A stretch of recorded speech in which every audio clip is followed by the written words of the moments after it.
Primeiro, livre-arbítrio é essa capacidade nossa de tomar decisões, de escolher. É alguma coisa que ao longo da evolução, quando a gente atingiu o estágio de humanidade, a gente conquistou. Então hoje eu já posso escolher. Essa capacidade de escolher é o livre-arbítrio. E a responsabilidade. A responsabilidade é a capacidade de responder pelas suas ações. Então, quem tem responsabilidade, responde pelo seu livre-arbítrio. Então, as duas coisas estão conectadas. Por que uma criança, por exemplo, a gente não imputa nela responsabilidade? A responsabilidade geralmente vai para os pais, porque ela ainda não desenvolveu o livre-arbítrio dela nesta reencarnação. Então, é os pais que têm a responsabilidade de cuidar dela, ou seja, respondem por ela. E a grande responsabilidade que a gente deve buscar é a capacidade do amor. É isso que eu vou defender aqui hoje. Por isso que eu escolhi essa frase. Acho que não está funcionando isso aqui não. Aponto para onde? Aí. Fui eu que mudei ou foi você aí no computador? Ah.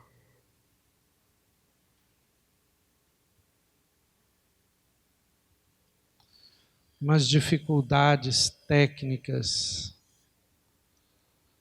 Eu acho que está... Para onde? Para lá? Não, acho que deve ser algum defeito de bateria. Talvez você vai ter que mudar aí para mim. Daí. Volta lá na primeira, por favor.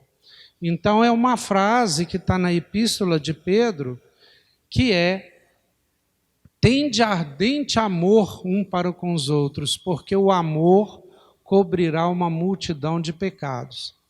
Se a gente entender essa frase de Pedro, apóstolo de Cristo, a gente vai entender o que é o livre-arbítrio e a responsabilidade.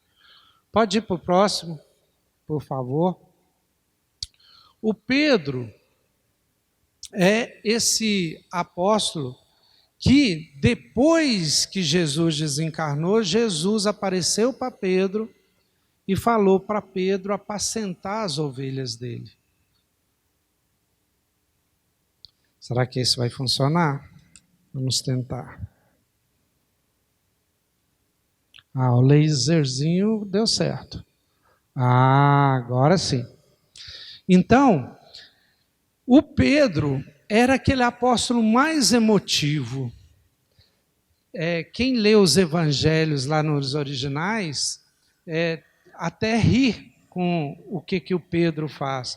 O Pedro é aquele que, lá naquela cerimônia do lava-pés, que Jesus vai lavar os pés dos apóstolos para representar a humildade, ensinar a humildade para ele, Pedro não aceita lavar os pés de Jesus, né? Porque é uma coisa que serviçal é que fazia.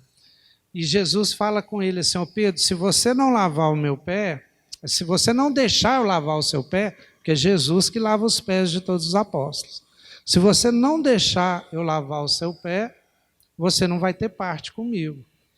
E aí Pedro, depois que escuta isso, fala assim: não, então você pode lavar meu pé, minha cabeça, você pode lavar inteiro, porque eu quero ter parte com o Senhor. Então Pedro era esse apóstolo, né? Super emotivo, super emoção, e um médium extraordinário. Depois a gente pode até falar nisso. Então, Pedro é que fala que o amor paga uma multidão de pecados. E aí, nós vamos primeiro entender o que é essa noção de pecado segundo o Espiritismo. Que essa ideia de pecado, ela é muito complicada.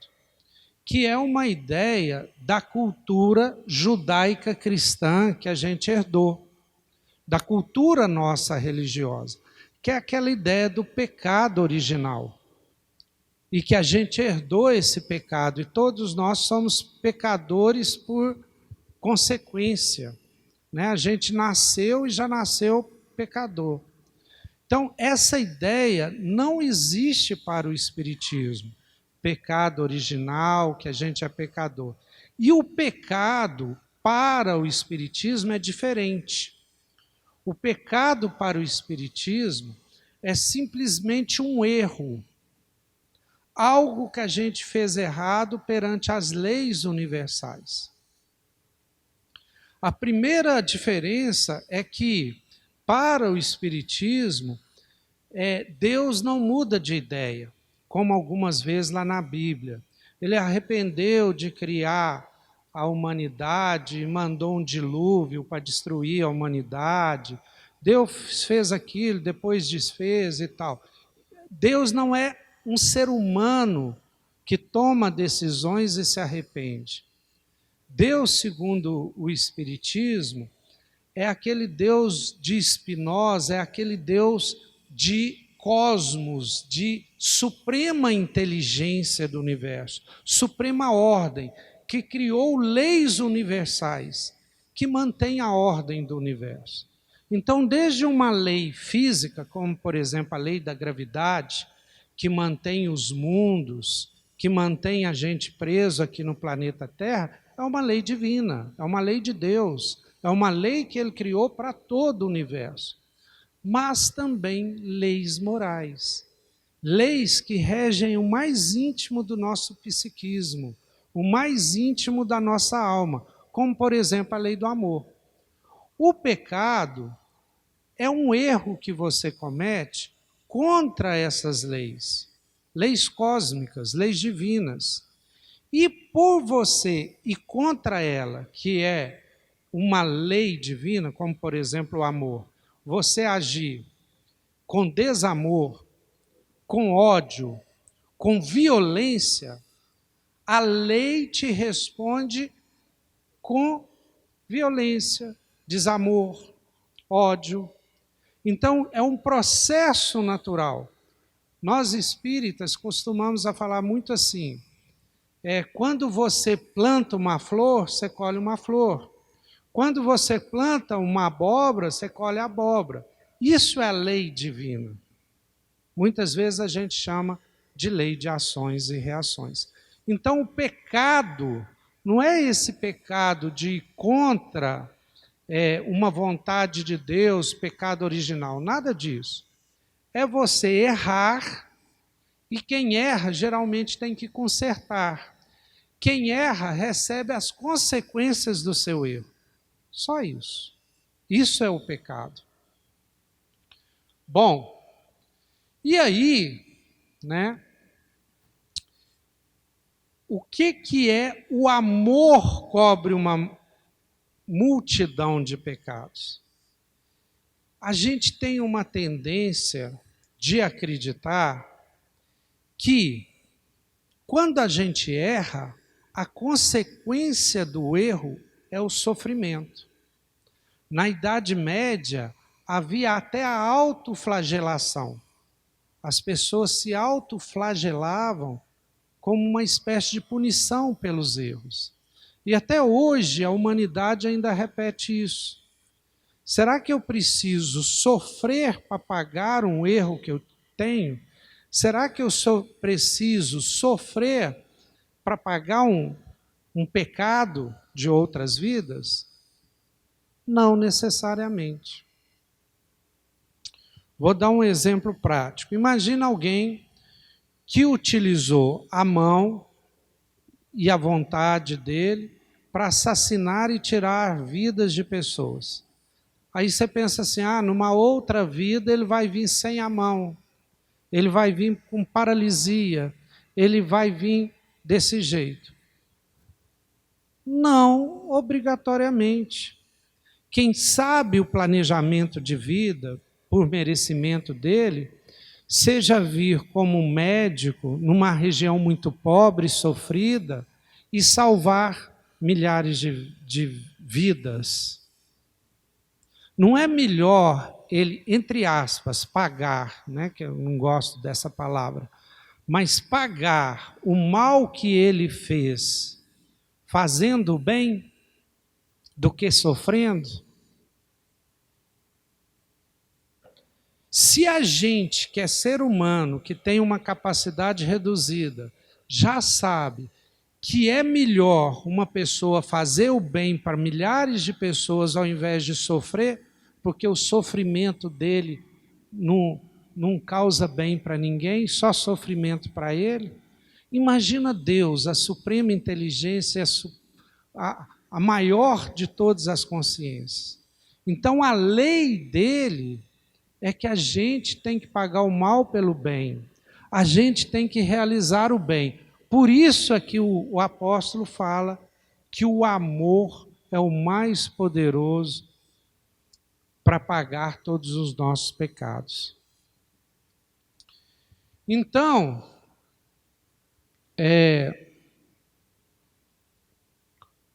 o melhor, o que é karma? É uma outra palavra que é muito usada no espiritismo, mas inadequadamente. O karma é uma teoria da cultura oriental, não é da nossa cultura. Mas muita coisa do Oriente, da Índia, do budismo, eles já têm uma clara noção da reencarnação e do que o Evangelho segundo o Espiritismo, lá no capítulo 5, explica direitinho que é a causa dos sofrimentos. Da onde que vêm os nossos sofrimentos? É um capítulo que todo mundo deveria ler, viu, gente? O título do capítulo é o seguinte: Bem-aventurados os aflitos. E Kardec vai estudar as causas da aflição. E aí, eles vêm com a ideia do karma e dharma. O dharma é menos falado. O dharma seria todo aquele bem, segundo o Espiritismo, todo aquele mérito que você traz de outras vidas. E o karma seria todo aquele demérito. Tudo aquilo que você fez de ruim em outras vidas que acaba aparecendo aqui. Então isso é karma. Então, por exemplo, muitas pessoas falam assim, tudo dá errado para mim, isso é karma. Mas não sabem entender como se isso fosse alguma coisa que vem de fora para ele. E não é. É isso que nós vamos estudar na noite de hoje, que é livre-arbítrio, que é consequências do nosso livre-arbítrio. Então, na verdade, esse karma são as consequências do nosso livre-arbítrio. A gente sempre está plantando e colhendo. O que nós colhemos hoje? O que nós plantamos ontem. E o que nós estamos plantando hoje? O que nós vamos colher amanhã. E como que então o amor pode resolver os problemas do nosso karma ou dos nossos deméritos? Realizando hoje o bem que eu posso. Teve algumas perguntas aqui que falaram exatamente de pessoas difíceis, de cônjuges difíceis, de filhos difíceis, da educação de filhos difíceis. Isso pode ser entendido como um karma? Pode. No seguinte sentido, ninguém casou com uma pessoa que conheceu agora nessa vida, um espírito que nunca viu, ou pior ainda, teve um filho de um espírito que não teve relações com ele e com a esposa em vidas passadas. Nós nos relacionamos com os espíritos que somos afins, e essa afinidade foi construída no passado. O Sérgio deu alguns exemplos aqui que podem ser reais. Quem sabe no passado a gente teve uma relação de ódio, uma relação de vingança, uma relação conflituosa. Não estou falando que todo mundo é assim, não. Mas estou falando de uma possibilidade. Se é assim, se isso é um karma, ou uma expiação, porque provação sempre é, eu falei isso, provação, tudo na vida é uma prova, é um teste para a gente evoluir. Eu gosto muito do Zé Amaral quando fala assim, quando você espreme a fruta, o caroço sobe. A fruta que é espremida é a gente. O caroço que sobe é o nosso espírito, que evolui. Então, o que acontece? São desafios para o uso do nosso livre-arbítrio para a gente sair melhor do desafio. A gente vai falhar? Muitas vezes a gente vai falhar. Mas a gente não pode desistir numa falha, numa queda.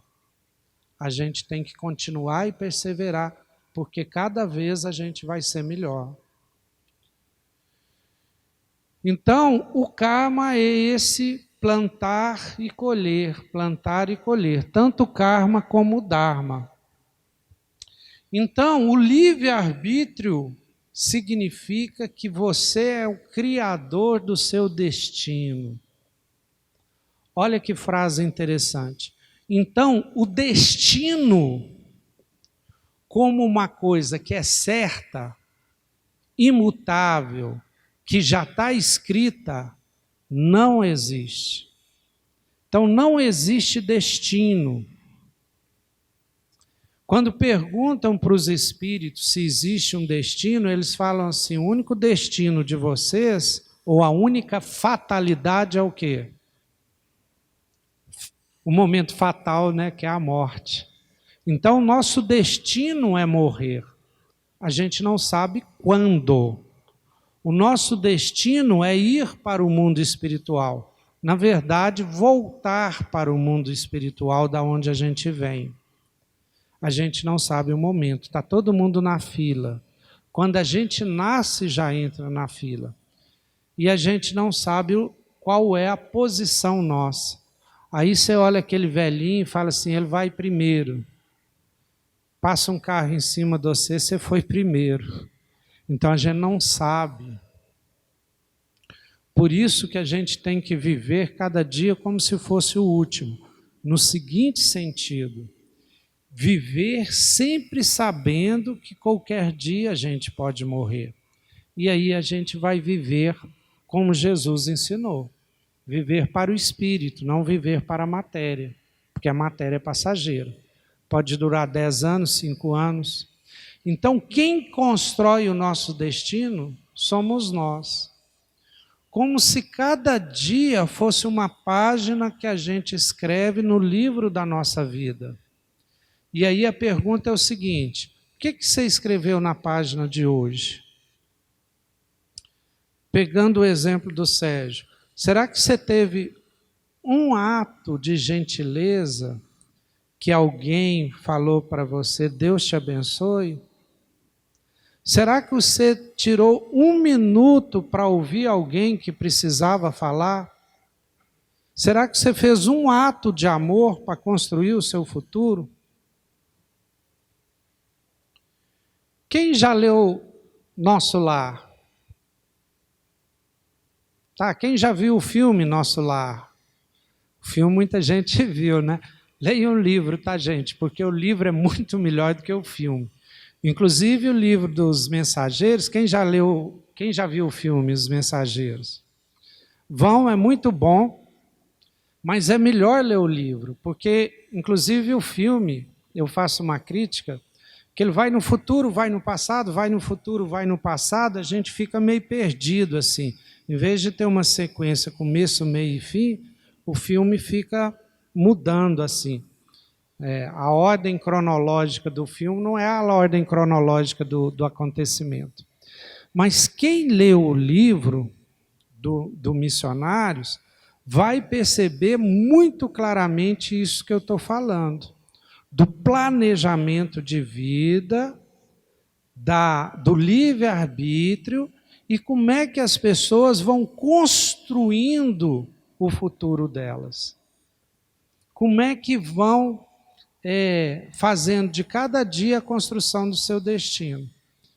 E eu falei de Nosso Lar pelo seguinte, há um momento no Nosso Lar, no livro, eu não me lembro se no filme tem, mas no livro, que o André Luiz era um médico, e um médico que, inclusive, abusou da bebida, do sexo, morreu antes do tempo previsto. Mas só que, por influência da mãe dele, ele atendia uma senhora sem cobrar. E essa senhora sempre rezava para ele em agradecimento, que o André Luiz sempre o ajudou enquanto encarnado. E o interessante é que lá no nosso lar, na lancidade espiritual do nosso lar, ele foi estudar e ele descobriu essa senhora que sempre rezava para ele e rezava até hoje ele lá. E durante todo o período que ele estava sofrendo, ela estava rezando para ele, intercedendo por Deus para ele, que acelerou muito a saída dele do chamado umbral. Então isso está lá no nosso lar. E veja, o interessante é o seguinte, ele ajudou essa pessoa, não foi assim de coração. Na época ele ajudou ela, até porque a mãe dele era muito boa e influenciou ele para ajudar. Mas isso não importa para a mulher que foi ajudada. Ela se sentia grata e agradecia. Então, gente, o bem que a gente faz, isso é uma outra frase de André Luiz, que também está no segundo filme dos missionários. O bem que você faz é seu advogado em qualquer parte. Olha que frase bonita. O bem que você faz é seu advogado em cada parte.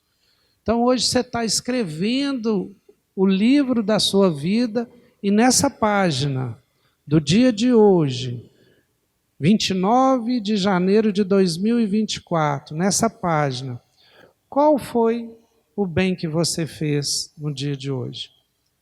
Por menor que seja, igual o Sérgio falou, um bom dia que você deu num elevador, que alegrou a vida de algumas pessoas. O nosso próprio destino é construído por nós, a cada dia. Ouvi uma frase bonita hoje. Não temos borracha para apagar o nosso passado, mas temos um lápis para escrever o nosso futuro. Então, o passado, hoje nós colhemos as consequências, mas o futuro nós escrevemos hoje. É isso que quer dizer essa frase. Então, gente, o conceito de livre-arbítrio está muito ligado à moral e ética. A moral é que o mundo diz que é certo. Então, moral é aquilo que a gente recebe desde criança do que é certo, da religião, do mundo, da sociedade. Fala o que a gente deve fazer, mas vem de fora.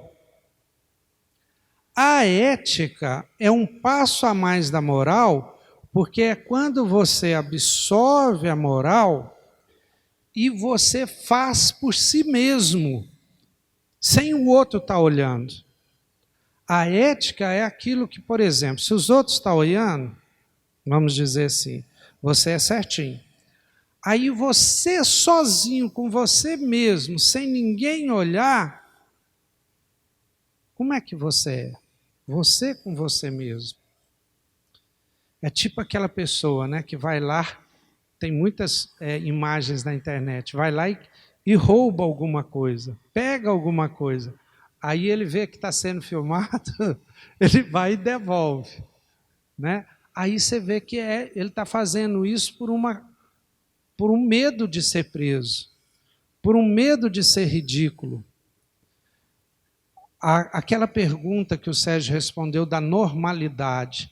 A gente acha normal no mundo fazer um tanto de coisa. Aí você faz porque é normal fazer assim. Não cumprimenta ninguém porque é normal. Você entra no elevador, todo mundo caladinho. Agora, a pessoa que é ética, ela faz aquilo que ela acha que é o melhor. Que ela, pela razão e pelo coração, também sabe que é o melhor. Aí você fala, bom dia, tudo bem para vocês? Indo, inclusive, contra a normalidade. Porque ela sabe que isso é o melhor. Então, a ética é quando você tenha consciência do seu livre-arbítrio e tenha consciência das consequências do seu livre-arbítrio, que é a responsabilidade. É quando você faz uma coisa e é capaz de responder por ela. Então você faz uma coisa que todo mundo acha errado, vamos dizer que a sociedade acha errado. Sei lá, adota um gato de rua, todo maltrapilho, né, com o olho furado, e aí todo mundo fala, não, vai te dar trabalho demais, vai levar doença, mas é a sua ética e o seu coração que fala o seguinte, não, eu vou ajudar esse animal. E aí você cuida dele, você gasta o dinheiro e depois você arruma alguém que fica com ele. Muitas vezes contra aquilo que a sociedade fala. Isso é ética. Isso é uso do seu livre-arbítrio. Você está fazendo uma coisa que você acredita que é certa. E quantos exemplos tem disso, gente? Quantos exemplos? Por exemplo, é comum as pessoas, ou era, né? Graças a Deus está mudando, pegar o lixo e jogar pelo vidro do carro. Você está viajando, joga o copo, joga a garrafa. Né? Era comum isso, era moral isso, todo mundo fazia. Mas uma pessoa que tem ética começa a perceber, não, eu não faço isso, pode todo mundo fazer. E não precisa estar ninguém olhando. Ele não faz porque os outros estão olhando. Ele faz porque ele acredita que isso é a melhor ação. E ele não tem que responder aos outros. Ele tem que responder a si mesmo. A responsabilidade é a Deus direto e a Ele. Ele não tem que confessar com o padre. Ele tem que confessar com a própria consciência. Porque é a nossa consciência que nos cobra. Então, Jesus, que é o mestre dos mestres, né? Jesus é aquele que reencarnou para nos ensinar. Nesse momento aí, que ele já está despedindo dos apóstolos, ele assume que é mestre. Ele fala assim, vocês me chamam de mestre, mestre eu sou. Rabi. Vocês me chamam de Rabi, Rabi eu sou. Mestre eu sou. E eu que sou mestre, lavei vossos pés, por que vocês então não devem lavar os pés uns dos outros? Então ele veio para ensinar. E ele ensina muito através de parábolas. Por isso que é tão rico e até hoje a gente aprende. E ele conta para nós sempre de uma perspectiva da imortalidade. Valores a partir do Espírito. Por isso que é tão difícil entender Jesus.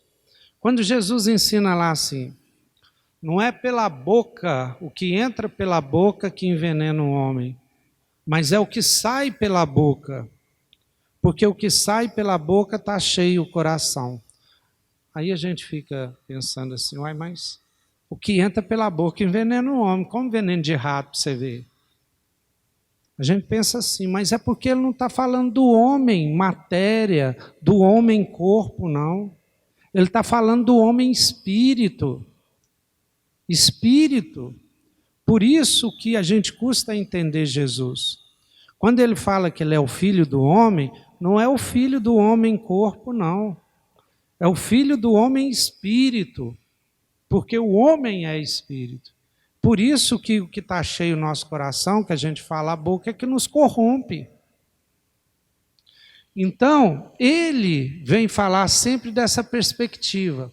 E ele fala essa parábola maravilhosa do filho pródigo, que vai ensinar tudo para a gente, de livre-arbítrio, de responsabilidade e de amor.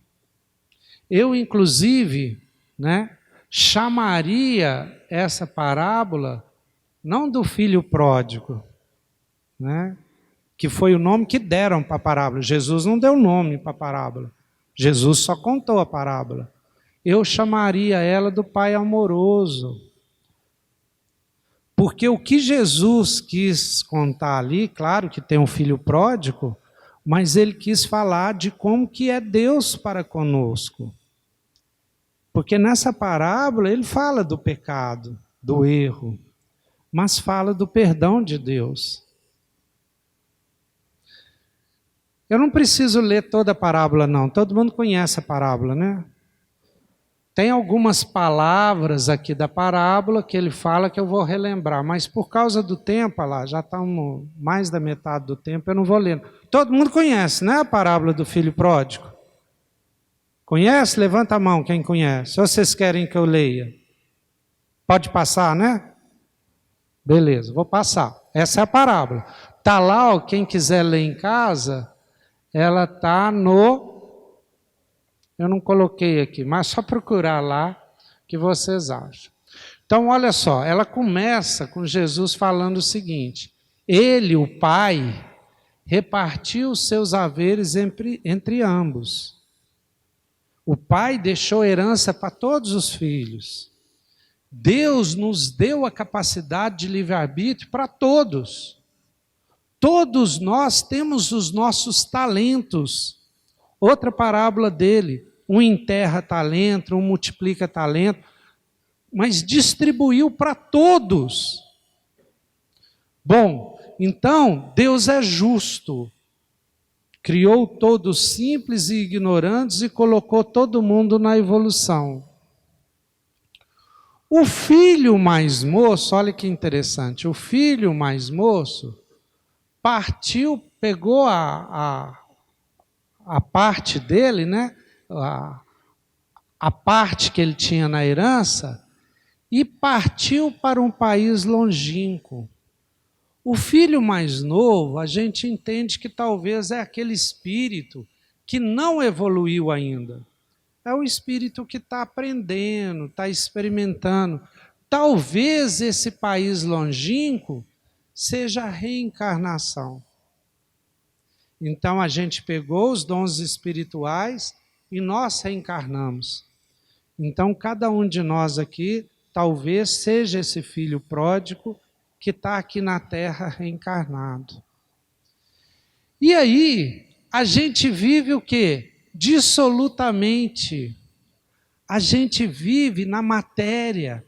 A gente vive esbanjando a nossa herança divina. A gente vive no individualismo. A gente vive sem pensar nos outros. A gente vive no materialismo. A gente vive no mundo do espetáculo. E aí, a gente gasta tudo. A gente consome tudo que Deus nos deu. Nesse desregramento, nesse egoísmo, nessa vaidade, nesse orgulho, nesse mundo. Usando mal o quê? O nosso livre-arbítrio. Usando mal a nossa capacidade de escolher. E aí, porém, um dia a gente cai em si. Caindo em si, porém, está lá na parábola. Tem um momento que Jesus conta. Que um dia ele caiu em si. Mas depois de muito sofrimento. Depois de perder tudo. Depois de ficar na sarjeta. Depois de passar por tudo, ele cai em si. E aí a minha esperança é que esse cair em si, que é descobrir o sentido da vida, descobrir o sentido da reencarnação, seja enquanto vocês estão vivos, vivos reencarnados. Que a gente descubra isso antes da nossa morte, do nosso desencarne. Porque se descobrir lá em cima, a gente vai ter a sensação de que nós perdemos a nossa vida. Então, a minha esperança é que cada um de nós possamos cair em si ainda durante a vida, para mudar a nossa vida, para ter essa mudança. E aí, depois ele fala lá na parábola: levantar-me-ei e irei ao meu pai. Então, é o arrependimento e a disposição de fazer o bem. Voltar ao Pai, voltar a Deus, voltar a viver a vida enquanto espírito que somos. Então, é de novo uma decisão do livre-arbítrio, é de novo uma decisão da vontade.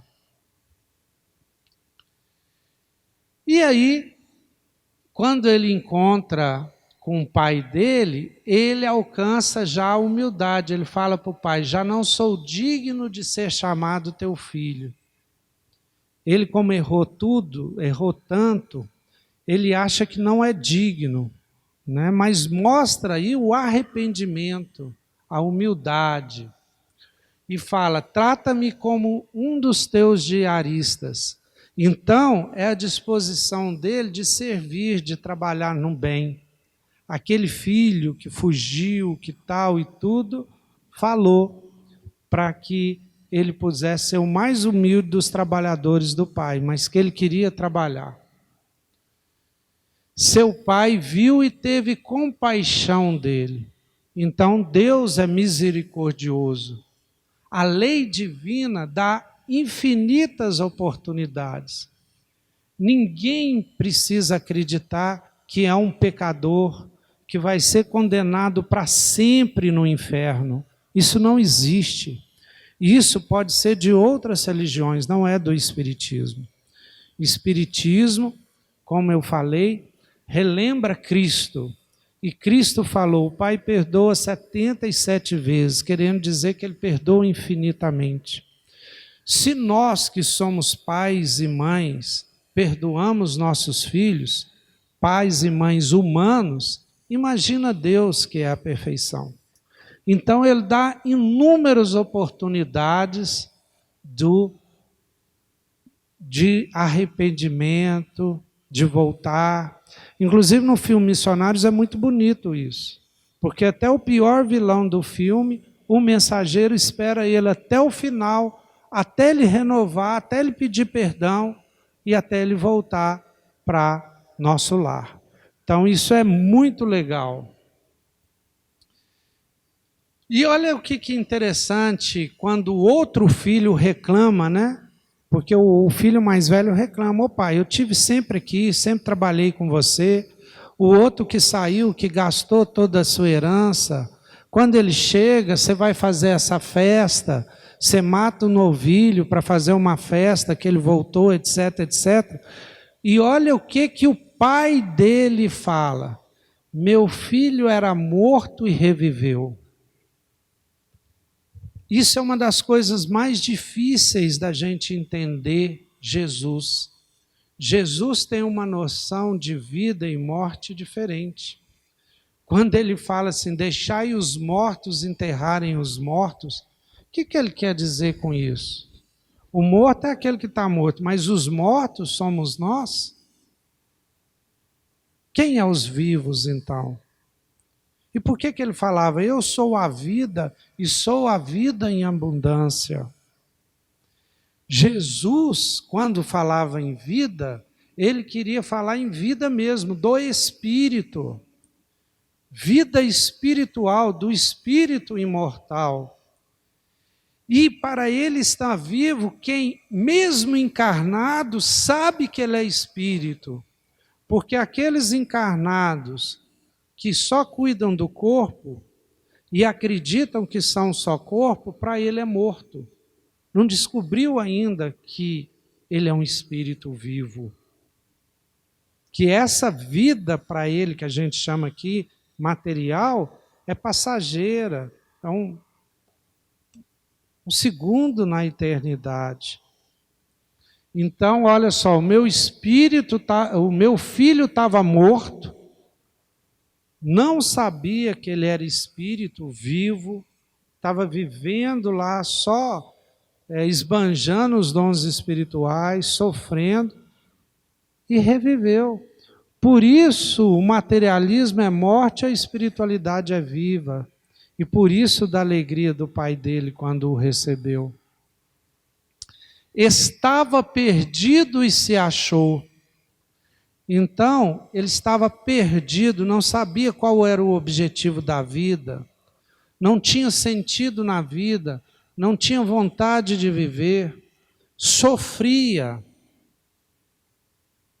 e se achou, achou-se a si mesmo, encontrou o sentido, descobriu o Pai Criador de todas as coisas que criou cada um de nós com sentido, descobriu que essa vida tem um sentido e se engajou nesse sentido. Então, ele achou o sentido da vida. E ele fala ainda para o outro filho: tu sempre estás comigo e tudo que é meu é teu. Então, olha só, mesmo o pai sendo misericordioso, perdoando, ele não deixa de ser justo. Porque o filho que estava com ele o tempo todo, sempre teve com ele, sempre teve tudo. Então ele não deixou de ser justo porque ele perdoou. É a mesma questão que aquele trabalhador de última hora fala, aliás, não o de última hora, o de primeira hora, né? Você deu o mesmo salário para quem trabalhou só 1 hora, eu trabalhei o dia todo e você me dá o mesmo salário de quem trabalhou 1 hora? Parece injusto, não é não? Imagina vocês são diaristas, trabalham por dia. Você chegou lá 8 horas, capinou o lote desde as 8 horas da manhã. Capinou o lote é terrível, né? Mas vamos pegar. Capinou o lote desde as 8 horas da manhã. Fez a sua refeição rapidinho e continuou. Chegou ali 6 horas da tarde, foi lá para receber, sei lá, seus R$100, R$150. Aí chegou um trabalhador de última hora e trabalhou só 1 hora. Ele trabalhou de 5 a 6 só, última hora do dia. Aí ele também ganhou R$150. Aí você foi lá reclamar, ué. Ô patrão, mas peraí, ué, eu trabalhei o dia inteiro. Você me pagou o mesmo salário que o outro que trabalhou só 1 hora? A resposta é a mesma. Porque ele não está falando, ele até fala assim, ó, mas eu combinei com você 150, te paguei. Será que eu sou injusto porque eu sou bom? Não é injusto, ele combinou, combinado, está combinado. Mas o que é? Se a gente entender como salário e como horas e tudo, a gente pode até ver como injustiça. Mas Jesus não está falando do mundo material. Jesus está falando de espírito, de espiritualidade. O que ele está falando?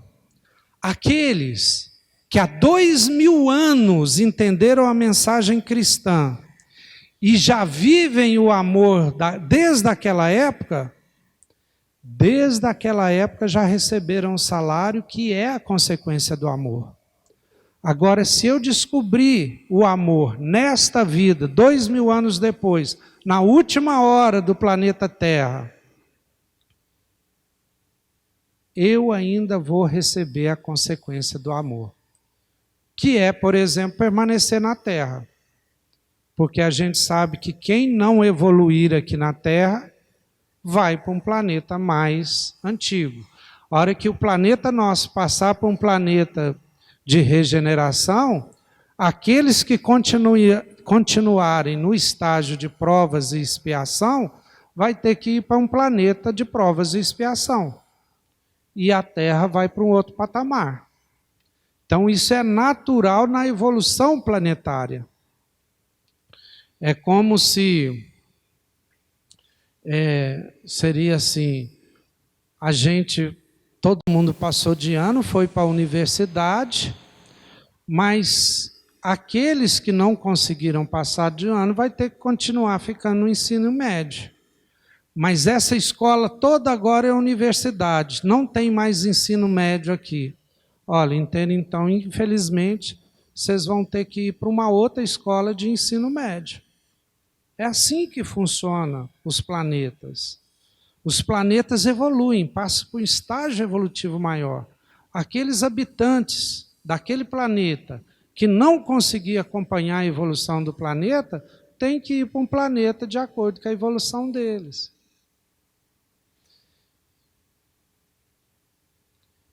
Então, vamos passar, estou terminando, já vou entrar nas conclusões, né? A menina não mostrou a plaquinha ali, mas deve estar chegando, está quase. Mas aí as conclusões, então, do nosso estudo. A lei de ação e reação é inevitável. A lei divina é inevitável. A lei da gravidade é inevitável. Não tem jeito da gente fugir. Isso aí é o seguinte: se a semente é de coco, é inevitável que você plantar ela se transforma num coqueiro. A semente de coco, ela não tem livre-arbítrio para falar assim, não vou ser coqueiro não, vou ser palmeira. Ou eu vou ser flor. Não tem jeito, está no DNA dela. Então, aquilo que você plantar nasce. É a lei inevitável. Isso aqui não adianta espernear, viu, gente? É a lei do universo. É tipo você pegar e dar murro naquela parede ali, né? Ou Eli, dá um murro na parede aí. Vai doer. A parede é dura, sua mão não tem a dureza da parede. Você não vai quebrar a parede com a sua mão. É mais fácil você quebrar o osso. Isso é lei material do universo. Assim como tem as leis espirituais também. Então, lei de ação e reação é inevitável. Mas temos a liberdade para agir e reagir ao que acontece conosco. Olha que interessante, aqui é que está o livre-arbítrio. Um sinônimo de livre-arbítrio é liberdade. Nós temos a liberdade de agir e reagir. E muitas vezes, gente, a reação é mais importante do que a reação, do que a ação. A reação é mais importante. Porque, de repente, você está andando na rua e alguém te dá um tapa, do nada. Como é que você vai reagir? De repente, você está andando na rua e alguém te xinga. Ou alguém está no trânsito, igual o Sérgio Bebiano falou, e alguém te buzina ou te fecha. Como é que você vai reagir? Algumas vezes, lá na sua casa, alguém te ofende ou grita com você. Como é que você vai reagir? Então, muitas vezes, a reação é mais importante, porque muitas vezes esse agir é do outro para com você. E você não tem poder nenhum, é o outro que agiu. É o cônjuge, é o filho, é alguém no trânsito. E aí, a reação é sua. Vamos dizer que a reação é a violência de volta. A reação é gritar de volta. Mas aí, vocês que já são espíritas, cristãos, reflitam, pensem. Eticamente, a violência de volta é a melhor reação? Gritar de volta é a melhor reação? Igual o Sérgio falou, bater no filho é a melhor reação? Então, agir eticamente, agir com responsabilidade, é começar a agir, reagir, pensando nas consequências. Porque a reação depende da gente. Muitas vezes, como os outros agem com a gente, não depende da gente. Mas a nossa reação depende. O que acontece conosco na presente vida são consequências do passado, desta e de outras vidas. No entanto, temos o poder de reagir bem ou mal, abreviando ou alongando nossas expiações e provas. Mesmo hoje, eu sabendo que estou sofrendo as consequências, eu posso abreviar e alongar. Então vamos dizer que eu tenho um sofrimento terrível, que eu não acho a causa nessa vida, e eu descubro que a causa é em outras vidas. Eu posso abreviar isso com a nossa vontade. Eu esqueci de falar por que o karma não é adequado ao espiritismo. Eu comecei a falar e perdi o pensamento. Karma não é adequado porque o karma da filosofia oriental é dente por dente, olho por olho. É aquele mesmo karma da lei mosaica. E aí, Jesus veio mostrar e ensinar que o amor cobre uma multidão de pecados, como Pedro disse. Jesus veio ensinar que o amor, ele pode abreviar as coisas. Ou seja, eu posso, no momento que está ali sofrendo as consequências, agir de forma diferente. Então não é aquela coisa olho por olho, dente por dente, não. Eu posso, por exemplo, arrumar uma outra forma de consertar o mal que eu fiz. Divaldo Pereira Franco fala assim, muitas vezes você errou com alguém, mas você não tem oportunidade de consertar com aquela pessoa, porque ela já desencarnou, porque ela mudou, porque ela fez. Mas não tem problema, se você não é capaz de amar a ela, ame a outro. Porque esse outro vai amar a outro, que vai amar a outro, e o amor vai contagiando, e um dia aquela pessoa que você prejudicou vai receber por consequência o amor de alguém que foi consequência desse ato de amor seu. Então a gente tem que fazer o bem, amar, porque aí esse ciclo de amor vai fazer bem, inclusive, para nós mesmos. Quarto, assim como o amor é sempre a melhor escolha para o agir e reagir, segundo os ensinamentos de Jesus, agindo amorosamente, cobriremos mais brevemente possível muito dos erros e equívocos do nosso passado recente e antigo. Lembra os pecados aqui, ó. Então nós vamos consertar. Tive muitas perguntas aí de pessoas difíceis, pessoas que não querem ajudar os outros. Aqui é a receita geral, porque cada um vai ter que descobrir como fazer isso com aquela pessoa X, com aquela pessoa Y. Mas a receita geral é essa aqui, ó. 5. Como afirmou Jesus, misericórdia quero, em Mateus capítulo 9, versículo 3. Misericórdia quero e não sacrifícios. A lei divina quer que desenvolvamos a caridade e não o sofrimento, como forma de consertar o mal que porventura tenhamos feito no passado. Deus não quer o nosso sofrimento. Aquele pai amoroso não quer que a gente sofra. Mas ele gostaria muito que a gente desenvolvesse a caridade. Por isso é que Kardec fala, fora da caridade não há salvação. Fora da caridade ou do amor em ação não há evolução. 6. Logo, ao invés de sofrimentos e autoflagelação, devemos buscar conscientemente a oportunidade de fazer ao bem e servir ao próximo, igual Jesus ensinou. E para terminar minha palestra, estamos acabando, eu vou falar aqui um texto que o Sérgio Bebiano gosta muito, ele sempre fala, só que ele fala decorado. Como eu não sei decorar, minha cabeça já não dá conta mais, eu vou ler para vocês para encerrar minha palestra.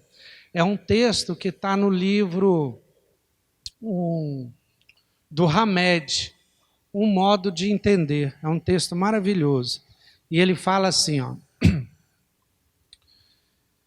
você nasceu no lar que precisava nascer. Vestiu o corpo físico que merecia. Mora onde melhor Deus te proporcionou de acordo com o teu adiantamento. Você possui os recursos financeiros coerentes com tuas necessidades, nem mais, nem menos, mas o justo para tuas lutas terrenas. O seu ambiente de trabalho é o que você elegeu espontaneamente para a sua realização. Teus parentes e amigos são as almas que você atraiu com tua própria afinidade. Portanto, o teu destino está constantemente sob o teu controle. Você escolhe, recolhe, elege, atrai, busca, expulsa, modifica tudo aquilo que te rodeia a existência. Teus pensamentos e vontades são a chave de teus atos e atitudes. São as fontes de atração e repulsão na jornada de tua vivência. Não reclame, não se faça de vítima. E eu completaria: busque amar e servir sempre. Muito obrigado.